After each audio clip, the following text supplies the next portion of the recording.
What's up, everybody? What's going on? Welcome back to the channel. The Phoenix Suns trail the series 1-0 to the Minnesota Timberwolves after losing the series opener in Minnesota on Saturday.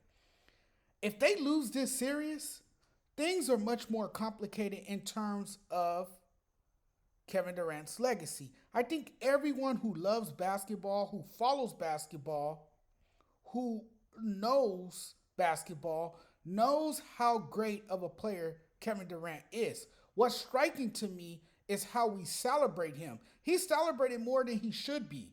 Some of you may not want to hear this, but Durant is kind of overrated. I'm not ignoring what he's done, but let's not forget that he joined a 73-9 team that his former squad couldn't beat. They were up 3-1 against them and got smacked in a legendary comeback. Then you used Russell Westbrook as a scapegoat because you couldn't get over the hump. So you run to Golden State to join an already stacked team where you win 2 championships. You leave there and join a stacked Brooklyn team. It didn't work out, and now you're in Phoenix where you have the opportunity to lead and you're failing.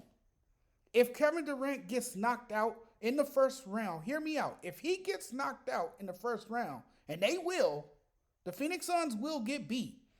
It won't be a good look at all. The worst nightmare is that his Suns lose this series versus Minnesota.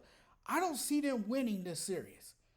I mean, he's not this undisputed GOAT or anything, but he definitely got all the physical tools. He's definitely one of the best players in the game, but he's a sensitive dude. And if you talk about him, he'll take anything you say personal. I don't have a problem saying that. I want to point out why Durant and the Suns trouble me. One, they don't have a true leader. Durant is not a leader. He's not built that way. Two, they're the worst fourth quarter team in the league. You don't have a legitimate closer, so they're not very good closing out games. I just never trust a team that clearly can execute late and close out games. And you have barely survived all season.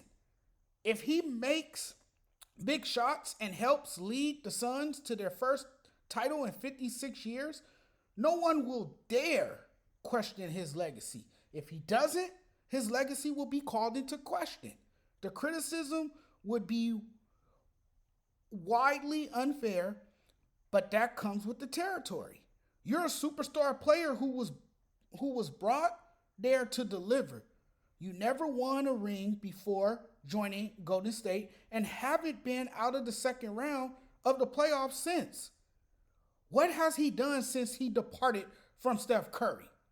This series will do a lot to either help or hurt Durant's legacy. Amazing scorer, but obviously he can't win without Curry. His legacy, dare I say it, is cooked. And yes, he may have saved Curry, Clay, and Draymond's legacies while there, but his legacy is on the line because what this says about him is that he can't lead a team on his own and certainly can't win without super teams, even with guys like Devin Booker and Bradley Beal. You might not ever see Durant win a championship again. I don't think he's going to win another championship. So there's a tremendous amount of pressure on him because there's a lot on the line. The guy that I would say is most associated with this team is the guy who can't seem to put this team on his back. I think he's just not built to be the star of a team.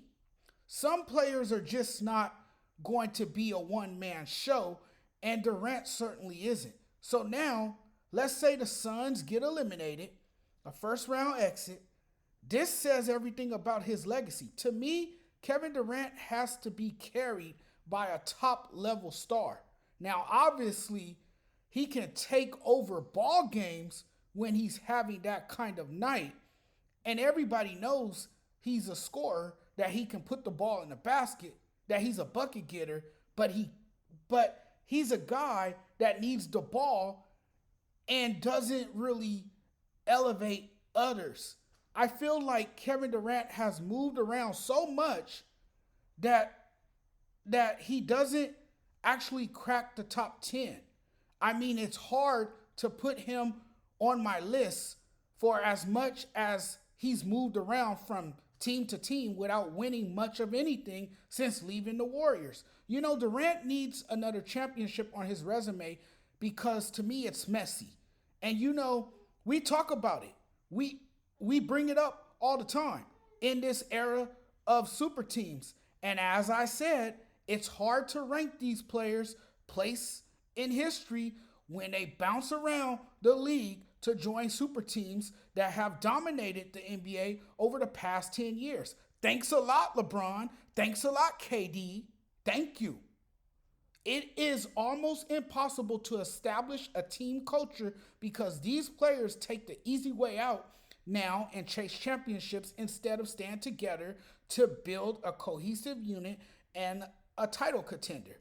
I think you look at the Suns team and their makeup and say they don't have a real shot against this Minnesota Timberwolves team. The Minnesota Timberwolves have a size advantage over the Suns with Gobert and Towns. Minnesota took advantage of Phoenix lack of size and depth. They can control the glass and take care of the ball. They're in good shape to win this series. Oh, and they have the next face of the league in Anthony Edwards.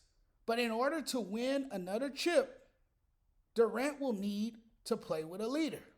If the Suns don't advance past the first round, I will say that Durant's legacy takes a massive hit. Well, it takes a hit because they're not getting out of the first round. Nothing Durant does now will change his legacy. Thanks for watching, everyone. Really appreciate the love and support. Don't forget to do me a huge favor and hit that subscribe button. We'll talk very soon. Take care, everyone. Peace.